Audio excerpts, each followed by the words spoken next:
usually happens when you address what's bothering you and you become the problem. And in most cases, a lot of people would say only narcissists do that, or only narcissists would blame you for something. I think sometimes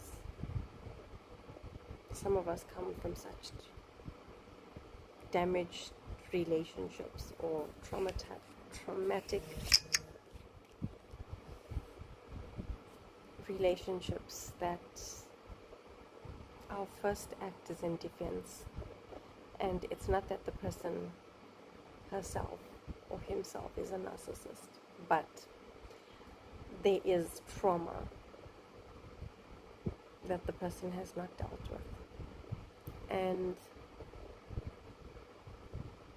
that doesn't make the reaction any less offensive or any more okay, because each to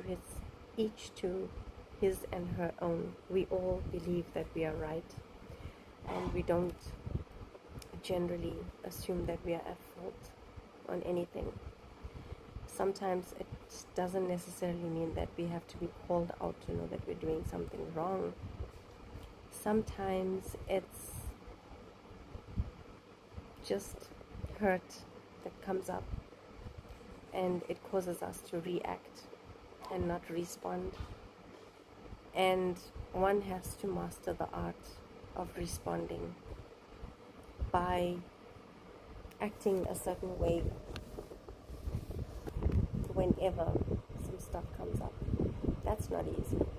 That's not easy because our human program is that we are right at all costs.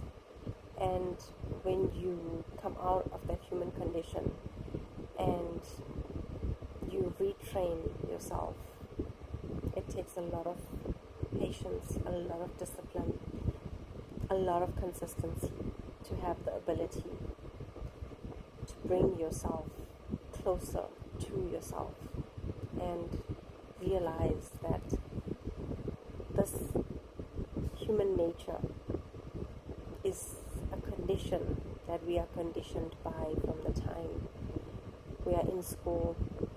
They teach us to be quiet. They teach us that we're making a noise. They teach us that we are not to be heard. They teach us a lot of things that we as adults have got to unlearn. And I have been teaching my kids this from a young age. They deserve to be heard. I give them the time of day to view, to air their views, to vocalize what they're feeling. I allow them to express themselves, and someday I do know that it's going to come back and bite me, because my human condition will catch up with me at an older age, and I will be looking at them saying stuff like, "You're talking back at me," or "You're being disrespectful." And yet I'm teaching them right now how to be heard. And it hasn't been easy, because while teaching a child how to be heard, you've got to teach them stuff like, with all due respect, I don't mean to offend you. And usually in psychology they teach us that when somebody says, "I don't mean to offend you," it means that they directly mean to offend you. And in this case, I'm teaching this to my kids so that it allows them the freedom even when I'm much older and my condition catches up with me, and I would feel entitled in some way for them not to speak to me a certain way. But as long as they say, "With all due respect," and "I don't mean to offend you," I should hope that I take it that way, and that I teach them that each and every person deserves the right to be heard. Each and every person has the right their emotions addressed without being blamed, or without being told that they are wrong, without being felt like they shouldn't be feeling a certain way.